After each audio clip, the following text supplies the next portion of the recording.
All right, so let's start with the weekly forecast. Okay, so we shall start with S&P futures. So on the weekly chart, obviously, I am looking for this liquidity void to be fully filled. Okay, whether or not we reach into the low of this candle here remains to be seen because right now on the daily chart, okay, I will be monitoring this fair value gap. If price comes here, finds in some form of support, right? Preferably within this order block, 1, 2, 3 down candles. This is a bullish order block. So I want to see if this order block supports the price to go higher to fully completely close the liquidity void. Okay, and if it closes before trading down here, then I think next week we will be going down, retracing into this fair value gap. Okay, so um, we'll need to see what happens on Monday and Tuesday, like always. Okay, so overall on the macro time frame, I believe that um, we're gonna be going to some form of consolidation. Okay, because we have, how would I say, three drives higher. Okay, we created three higher highs. Okay, I wouldn't say three, but two. Okay, one more swing high here, then I think that will give you the three drives pattern. Okay, so I want to anticipate that, and at the same time we're still bullish on the weekly. Okay, so as long as this candle holds, okay, I am still bullish, right? This swing low. Okay, if this swing low is broken, then we'll look for a stronger retracements. But for now, my eyes is still above market price. Okay, so let's move on to Nasdaq. Similarly, on the daily time frame, I believe Nasdaq is gonna reach into this inefficiency here, right, at around 16,000. So heading down into the daily time frame, right, we have this fair value gap here. I want to see if price is able to come down here before heading upwards continuation, right? That should give a entry for a long into that level. Okay. So basically, what I'm trying to say is next week's objective would be this level here, 16,000, and for ES futures that would be 45.66. Okay, that will be the next week's objective. If it hits the objective in like the first half of the week, then I will be looking for retracements. Okay, with that said, let's move on to the dollar index. Right, so dollar index right here, we are in a very interesting level. Well, within this fair value gap here, and within this fair value gap, it encapsulates this breaker. Okay, I'm using this as the breaker, right? And whether it wants to reach down into this fair value gap, I'll have to wait, right? Right now, I am thinking that this is manipulation, right? So there's always three phases. So because I am bullish on dollar, right, I don't think that it's gonna leave this open, right? In, with the fact that we have this swing high here, and we are in a expansion market profile. Right now, I am treating this as a retracement. Okay, I'm not trying to call tops on higher time frames or on the lower time frames, but I am anticipating that we reverse from this areas here, this fair value gap and this fair value gap right here. I'll be monitoring these two levels. Okay, so zooming into the weekly time frame, it's pretty clear that I would much prefer price dip into this level here and this order block, this swing low. Okay, this swing low holds the price here. for a reversal, right? But it does not need to do so because it can obviously take out this swing low and then move higher, which is why, because why is that so? Because the second level here that I'm monitoring, right? There's only two levels I'm monitoring, okay? So the second level I'm monitoring, it's this fair value gap here. It's within, the swing low is within this fair value gap. So I would much prefer the swing low to be kept intact. And then we reverse back and take out the equal highs into the monthly fair value gap. Okay. So basically, this is much like a seek and destroy profile, right? Obviously, on the higher time frames, this is not an expansion. Obviously, this is consolidation, ranging market. So in accumulation phases like this, and on a higher time frame, we are still bullish. I'm anticipating this to be manipulation. So accumulation, manipulation, and then we get the distribution higher. That is what I am targeting. So let the plane pass.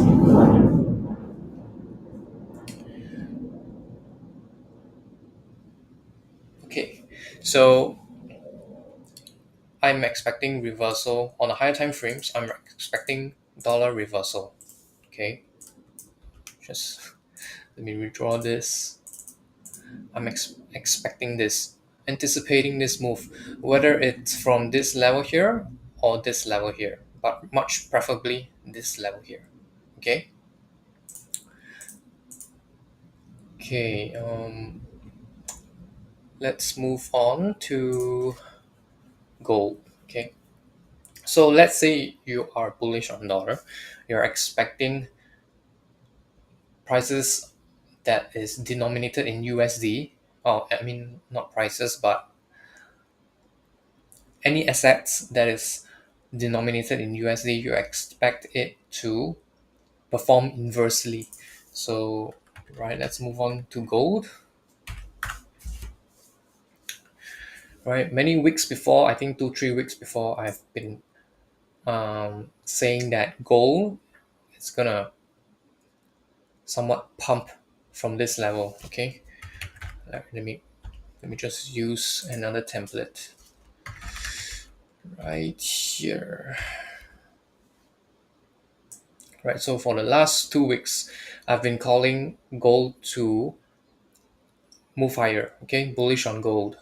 Why is that so? Because we're still in a bullish order flow. Okay, nothing has changed yet, nothing has shifted bearish yet on a high time frame.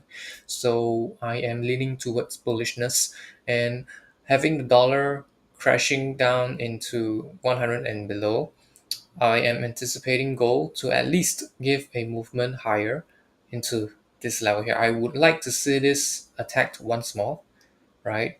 But then at the same time, I am monitoring this level here. This could be a retracement, right? Some sort of a speed bump, even if it wants to go higher. So this level, I would monitor it crucially, right? I mean, not crucially, but maybe using another word, I would monitor it more carefully. Okay. So this is for gold, right? Bitcoin, same thing. I'm still expecting 32K for Bitcoin, right? Specifically 32, 376, right? Look at this level here. This is my focus, and this 28K, okay? I want to see this down close candle support the price, which means this low here must hold, okay? To go higher, reaching into this inefficiencies here, okay? So that is what I'm anticipating for Bitcoin, right? And now let's move on to individual stocks. So let's start off with US stocks, Tesla, right? Previously, I have mentioned that I believe 314 Tesla, it's not, it's most probably guaranteed, right? Right now, you want to see, best case scenario, you want to see this swing low hold, okay, and then price just spools higher with speed, okay. And my current bias for Tesla obviously is bullish, and then I want to see what happens or how it trades to this high here, and then see if it wants to take out the highs here, okay. For Nvidia, right, so obviously I am looking at 500, okay, for Nvidia. So for 500, I think that should be somewhere close to the top. Okay, I'm not trying to call tops here. I'm just anticipating a likelihood of a top forming at a certain level. Okay, it's either 500 or 531. Okay, maximum I'm giving it to 531, but I would like, or I would prefer 500. Okay, using the projections here, right? Somewhere around there. Get my point? Yep, 500. So this is the projection I'm looking at. That's how I get the 500 level. All right, so moving on to the next one. Anything that's interesting? Palantir. Okay, this would be the last US stock, and then I'll move on to China stocks. So same thing for Palantir. As always, I'm expecting this level to be filled, okay, around $17. And then I think it can push higher into these levels here, but let's see, okay. Okay, now let's move on to the China stocks. Okay, let's start off with Hang Seng Index.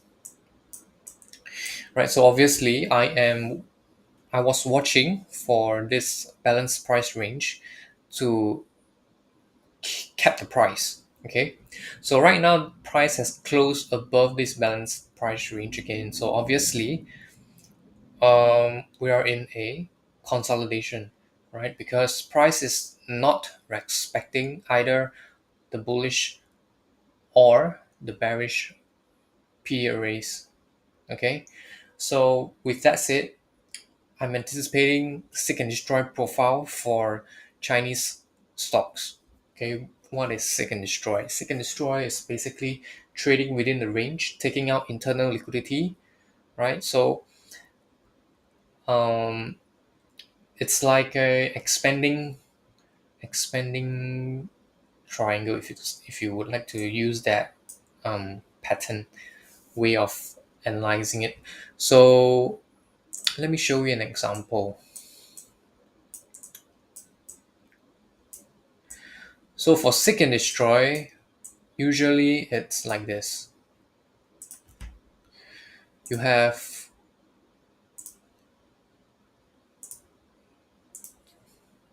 this, an expanding triangle. So this is seek and destroy, taking out internal liquidity up and down until it decides to move away from it.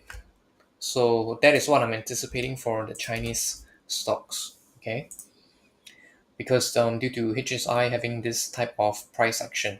So obviously this is more for trading. Okay, if you can trade within the range on lower time frames, obviously, then you'll be able to do so. But holding out for longer term, um, I think that belongs to low probability for me myself, okay, for this analysis, right? So if I'm anticipating HSI to be a seek and destroy profile, then obviously other Chinese stocks as well, they are gonna sort of perform the same way, okay. So for Neo here, it's obviously, right, if you look at this, reached up into this bearish order block, right, and then retrace into the range. So it's gonna do something like this. Okay, let me redraw. It's gonna do something like this, just ranging, okay, taking out internal liquidities until it decides to expand away. Okay, on which side you have to watch and observe how it paints. Okay, so for Neo, oh, yep, seek and destroy. Same for Baba. Baba, it's performing like HSI. Okay, bullish and then bearish and then bullish again. So look at what is Baba doing, taking out internal liquidities, taking out the highs again and again, leaving the lows. Okay, so I would like to see ranging market for Alibaba. It could continuously grind up here, but it's gonna be a slow grind in my opinion, unless it wants to expand away. Okay, so what are the targets if it decides to expand away? I'll be looking at these levels here. All right, but that is still low probability. I wouldn't trade this type of market profile. Okay, I would much prefer a market that is volatile and moving really quickly, right? So this is for Baba. And lastly, we have JD. So JD here, same thing. I think this high is going to be taken next. And then we'll see if it wants to expand up into this area here. We have a liquidity void. And let's see what it does. I'm still expecting ranging consolidation. Okay. But if you want to put a gun to my head, where is Chinese stocks going up or down? I am still favoring bearishness on Chinese equities. All right. So if you scroll back to HSI, we are in a longer term macro, right? Macro wise, we are in a bearish order flow. So I'm anticipating bearish order flows until proven otherwise. Okay. Meaning by proven otherwise, meaning that it can close above the swing high, and we see some sort of fair value gap formed after taking out this high. So fair value gaps meaning like this, some sort of gaps, inefficiencies after taking out this high, then I would lean bullish. Other than that, it's just a lower time frame chop, and then we're gonna somehow rather grind it down. That is what I am anticipating. Okay, so yeah, overall macro view, I am bearish on Chinese stocks. Okay, for US markets, it's pretty much bullish, but nearer to neutral, right? Depending on what it wants to do on Monday and Tuesday. And for the dollar index, I am anticipating some sort of a reversal, but let's see if it wants to do so. Okay, trading below this level here, all right, that would invalidate my reversal. Okay, closing below or trading below this fair value gap here, that would be the first warning sign, right? So these are the two levels that I'm looking at for dollar. Okay, dollar goes up, the market crashes. Dollar goes down, the market rallies. Very simple. Okay, and for stocks, same thing here. Um, I think if Nasdaq is gonna reach up to its all-time highs, then it's pretty much game over for the equities. Okay, I would much prefer like, because if you are a long-term investor, okay, if I am a long-term investor, I want to see something like this high being left. So which means it's not gonna attack this high in this wave here. Okay, so I want to see all the equities not taking out this highs here made in last year's November and December. Okay, so for ES, that would be the highs here. And for Dow Jones,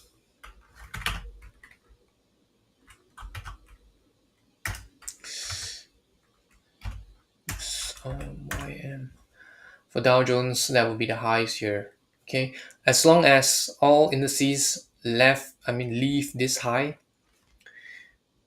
we are good for another bull run in the future, not now, in the future.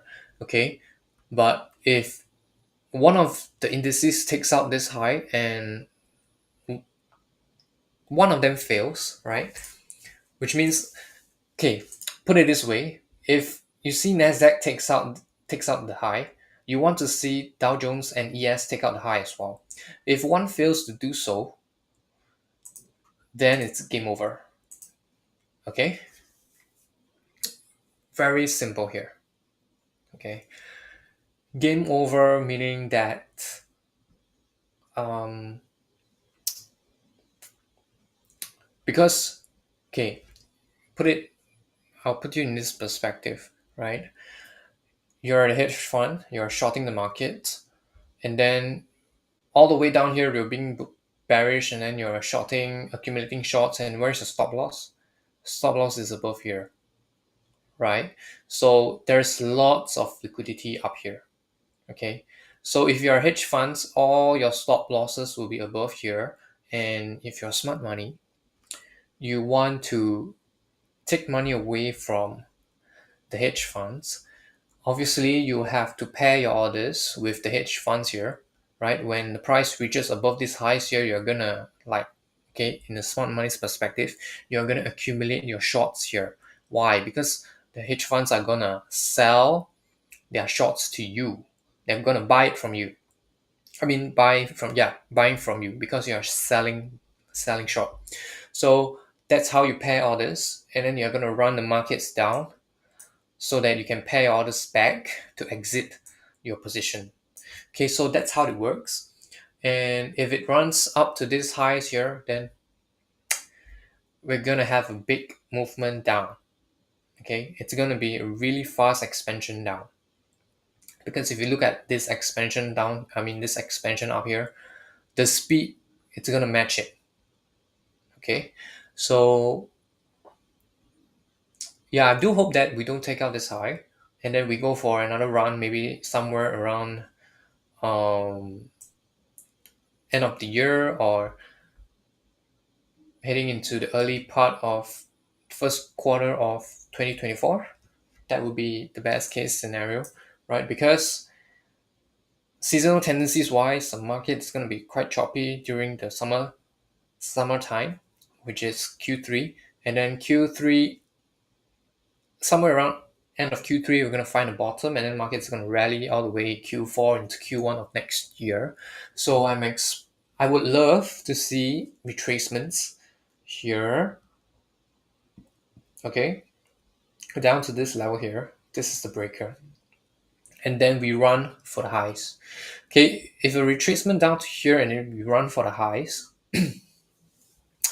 that will be the end of the bull cycle for this for this cycle. Okay, so 2024 we'll get a huge crash. Okay, that is what I'm anticipating on the higher time frames, but obviously it's too long, too far to say. I will just go through it level by level every single week.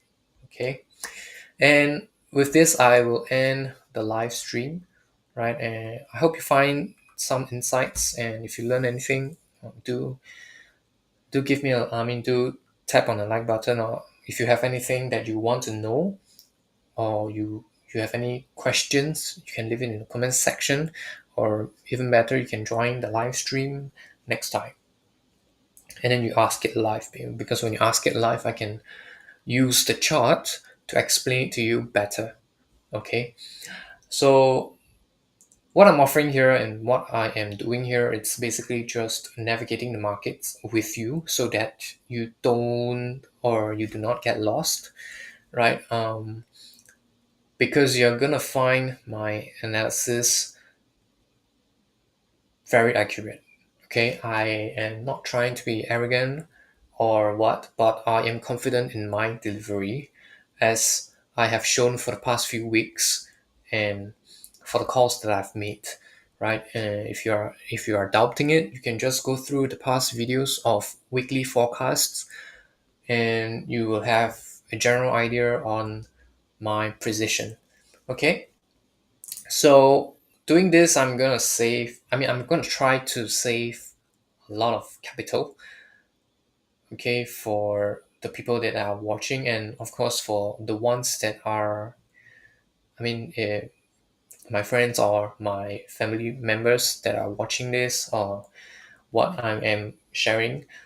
I would love to help them save and manage their risk.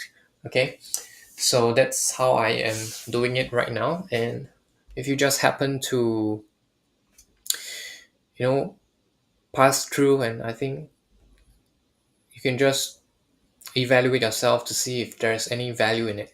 Okay, so with this, I'm closing. I will be ending the live stream, and I hope you have a great weekend. Right, next week we move the markets again. Right, and signing out now. I'm gonna end now.